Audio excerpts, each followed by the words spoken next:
Break سے پہلے ہم بات رانا ثناء اللہ کی، جن کا بڑا اعلان سامنے آیا، جنہوں نے یہ کہا کہ جتنا مرضی زور لگا لیں الیکشن 14 مئی کو نہیں ہوں گے، جس کے جواب میں پی ٹی آئی رہنما فواد چودھری نے الیکشن کو آئینی ضرورت قرار دے دیا۔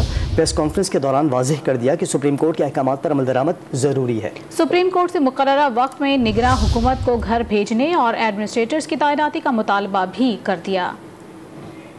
190 کے تحت سپریم کورٹ کی جو حکم ہے وہ ساری ایگزیکٹو اور جوڈیشل باڈیز کے اوپر بائنڈنگ ہے۔ سپریم کورٹ نے ابھی جو فیصلہ آیا ہے اس میں انہوں نے قرار دیا ہے کہ صرف سپریم کورٹ کے پاس یہ اختیار ہے کہ وہ الیکشن کو ایکسٹینڈ کر سکے۔ آٹومیٹک ایکسٹینشن الیکشنوں کی قائن میں نہیں ہے۔ اب جو معاملہ ہے کیئر ٹیکر گورنمنٹس کا، وہ بھی آٹومیٹک ایکسٹینشن نہیں ہو سکتی۔ ہم سپریم کورٹ میں جا رہے ہیں اور ان سے ہم یہ کہہ رہے ہیں کہ 23 تاریخ کو پنجاب کو ایڈمنسٹریٹر کے حوالے کیا جائے اور یہ جو کیئر ٹیکر گورنمنٹ ہے اس کو گھر بھیج دیا جائے، کیونکہ یہ اس کے بعد ان کانسٹیٹیوشنل ہو جائے گی۔